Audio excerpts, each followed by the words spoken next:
Hi అండి, అందరికీ నమస్కారం. ఇది సండే రోజు తీసిన వీడియో. చిన్న పాపతో అయితే ఇల్లు అయితే రోజు క్లీన్ చేసుకోవడానికి అవ్వట్లేదు.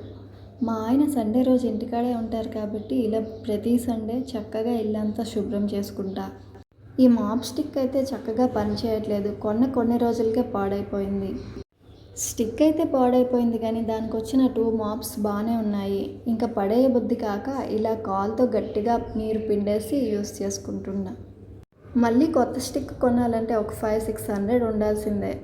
ఇది బాగానే ఉంది కదా, ఇలా చేసుకొని యూజ్ చేసేద్దామనేసి యూజ్ చేసేస్తున్నా.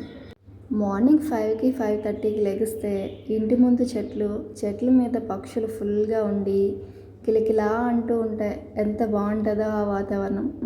కానీ మార్నింగ్ అలా లేవడానికి అవ్వట్లే.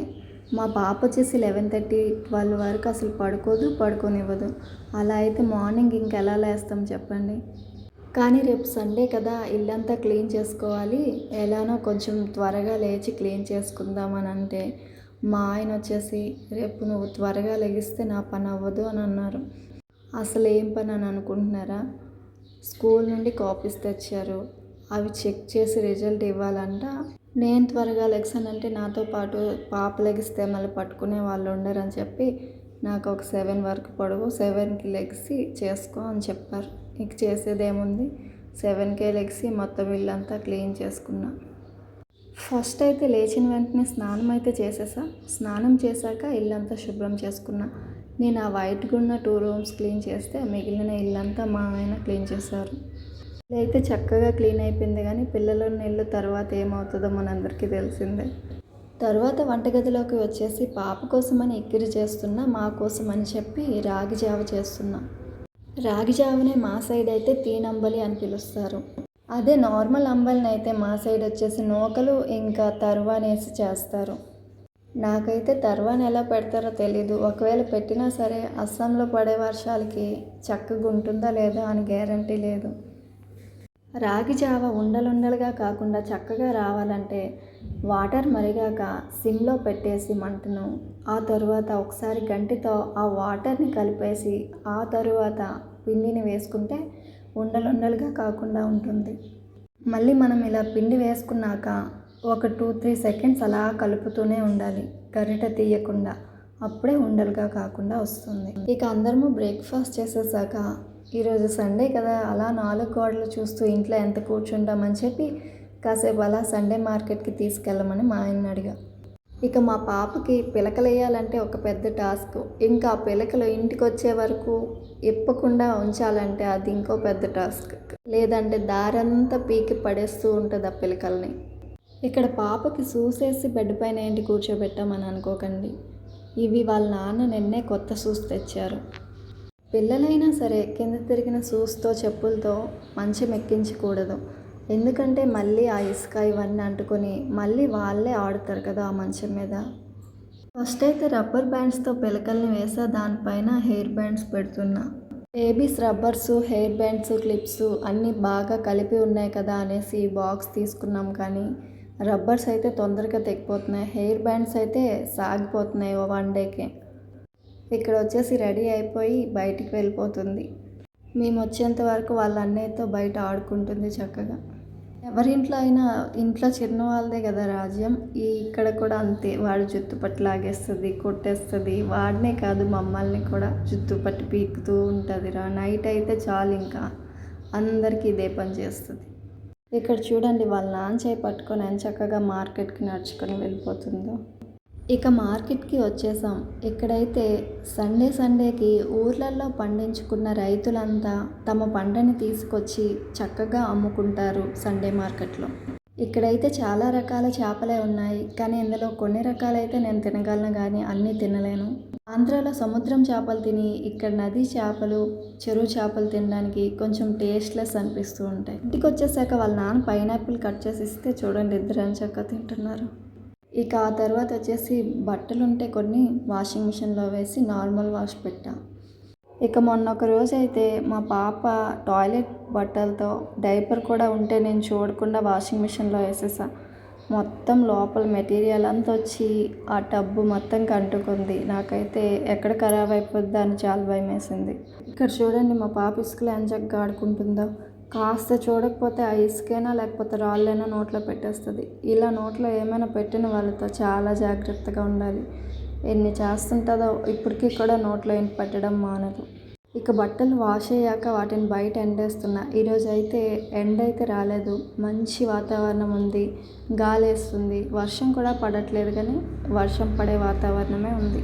ఇక్కడ పాప ఫుడ్ వచ్చేసి కొద్దిగా బియ్యము, కొద్దిగా పెసరపప్పు, ఒక టమాటో, కొంచెం క్యారెట్స్ ముక్కలు వేసుకొని బాగా ఉడకబెట్టేసి చిటికెడు సాల్ట్ వేసి తినిపించేసి మధ్యాహ్నం వచ్చేసి లంచ్ ప్రిపేర్ చేద్దామని మళ్ళీ కిచెన్లోకి వచ్చేసరికి ఆయిల్ లేదు. మళ్ళీ ఆయిల్ తెమ్మని మా ఆయన్ని పంపిస్తే వెళ్ళి తెచ్చారు. మా ఆయన వచ్చేసి మార్కెట్ నుండి చికెన్ తీసుకొస్తే చికెన్ ఇంకా పులావ్ చేద్దామని అనుకుంటున్నా. మొన్న స్మార్ట్ బజార్కి వెళ్ళేటప్పుడు అక్కడేమో ఈ ఆయిల్ గ్లాస్ బాటిల్ కనిపిస్తే తీసుకున్నాను. బాగుంది ఆయిల్ బాటిల్. ఎక్కువ ఆయిల్ పడకుండా తక్కువ ఆయిల్తో వంట చేసుకునేలా మంచిగా యూజ్ అవుతుంది.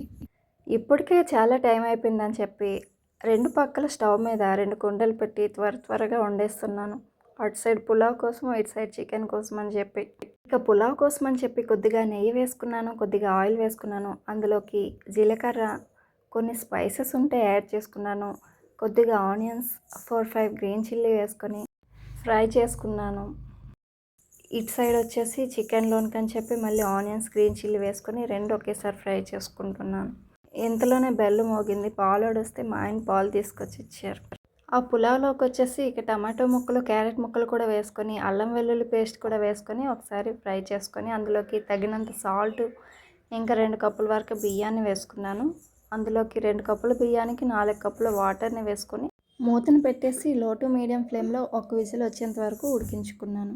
ఇక్కడ వచ్చేసి చికెన్ కోసమని ఆనియన్స్ బాగా వేగాక అందులోకి అల్లం వెల్లుల్లి పేస్ట్, ఉప్పు, కారం, పసుపు, చికెన్ మసాలా అన్నీ వేసుకొని కలిపేసుకొని అందులోకి చికెన్ వేసుకొని మూత పెట్టేసి ఉడికించుకున్నాను. చికెన్ బాగా ఉడికిపోయాక లాస్ట్లో ఒక టమాటోని వేసుకొని చక్కగా అది రేగిపోయేంత వరకు ఉడికించుకొని స్టవ్ ఆఫ్ చేసుకుంటే టేస్టీ చికెన్ రెడీ అయిపోతుంది. ఇక చికెన్ ఇంకా పులావ్ తినేసి దాని తర్వాత వచ్చేసి ఇక్కడ స్వీట్ దహి అని దొరుకుతుంది, అదే తీయని పెరుగు, దాన్ని తినేసి చక్కగా కాసేపు పడుకొని ఆ తర్వాత లెగిసి గిన్నెలను క్లీన్ చేసుకుంటున్నా. ఇక గిన్నెలన్నీ క్లీన్ చేసేసాక మా ఆయన వచ్చేసి మా ఆయన కోసం టీ చేసుకున్నారు, నా కోసం కాఫీ చేసి ఇచ్చేసి తాగేసా. ఇక నైట్ డిన్నర్లోకి మార్నింగ్ చికెన్ కాస్త ఉంటే ఇంకా రొట్టెలు ఏం చేసుకుంటామని చెప్పి మా ఆయన వచ్చేసి చింతపండు చారు, అన్నం వండే అని చెప్తే వండేస్తున్నా. ఎందుకంటే ఇంకా కాపీస్ చెకింగ్ ఇంకా అవ్వలే, ఇంకా చేస్తూనే ఉన్నారు. అందులోనూ చికెన్ మిగిలిపోతే రోటీతో కన్నా ఇలా చింతపండు చారు, రైస్ పెట్టుకొని తింటే బాగా అనిపిస్తుంది. నైట్ ప్రతిరోజు మా ఇంట్లో రోటీనే ఉంటుంది. ఎప్పుడో ఇలా చికెన్ మిగిలిపోతే అప్పుడప్పుడు తినాలనిపిస్తేనే ఇలా రైస్ ఉంటుంది. ఇక్కడ ఎక్కువ చల్లగా ఉంటుంది కాబట్టి మాకు రోటీనే అలవాటు అయిపోయింది నైట్ తినడం. ఇక మార్నింగ్ కోసం అని చెప్పి కాబోలి చనా నానబెడుతున్నాను. కాబోలి చనా రోటీ చేసుకుందామని మార్నింగ్కి నానబెట్టేస్తున్నాను. ఎవరైనా ఫోన్ చేసి ఏం వండుకున్నారు అని అడిగేటప్పుడు నేను రోటీ అని చెప్పానంటే మీరు ఎంత సన్నంగా ఉంటారు, ఇంకా రొట్టెలు తింటున్నారా ఎండిపోవడానికి అని అంటారు. కానీ మేమైతే అసలు మానలేకపోతున్నాం ఈ రొట్టెలే. నైట్ అన్నం తినబుద్దే వేయట్లే. నిజంగా రోటీ తింటే ఎండిపోతారా చెప్పండి, మీకు తెలిస్తే కామెంట్స్లో. మా ఆయన అయితే ఒక రూమ్లో కాపీస్ చెకింగ్ చేసుకుంటున్నారు, నేను ఇక్కడ వచ్చేసి వంట చేస్తున్నాను. మా పాప ఎక్కడుంది అనుకుంటున్నారా, మా బాబు అయితే చూసుకుంటున్నాడు. కాస్త పెద్దోడు కాబట్టి చక్కగా పాపను ఆడిపిస్తూ ఉంటాడు. ఇద్దరు చిన్నపిల్లలు ఉండే తల్లిదండ్రులు అయితే ఎంత ఇబ్బంది పడుతుంటారు కదా. ఇక చింతపండు చారు కోసమని తాలింపు పెట్టేసా. తాలింపు దినుసులు ఆనియన్స్, గార్లిక్, ఇంకా పచ్చిమిర్చి, ఎండుమిర్చి వేసి తాలింపు పెట్టేసా. అందులోకి ఒక టమాటో వేసుకున్న. టమాటో బాగా రేగాక అందులోకి ఉప్పు, పసుపు, కారం వేసుకొని అందులోకి చింతపండు రసాన్ని వేసుకున్న, ఉడకబెట్టిన చింతపండు రసాన్ని. కొంచెం చింతపండుని మళ్ళీ ఊరెళ్ళేంత వరకు చాలా జాగ్రత్తగా వాడుకోవాలి. మళ్ళీ తర్వాత వచ్చేసి ఇక్కడ అన్నం పెట్టేసా కుక్కర్లో. దాని తర్వాత బయటికి వెళ్ళి చూసేసరికి ఫుల్గా వర్షం పడుతుంది. ఎంత ఎక్కువ వర్షం పడిందంటే అసలు ఎంత ఉక్కును దెబ్బకి చలేసేసింది, దుప్పటి కప్పుకునేంత చలేసింది. ఇక నైట్ డిన్నర్ అయ్యాక స్టవ్, గిన్నెలు అన్నింటినీ చక్కగా క్లీన్ చేసి పెట్టుకొని ఇక పడుకోవడానికి వెళ్ళిపోయాం. వీడియో నచ్చితే ఒక లైక్ ఇచ్చి ఛానల్ని సబ్స్క్రైబ్ చేసుకోండి.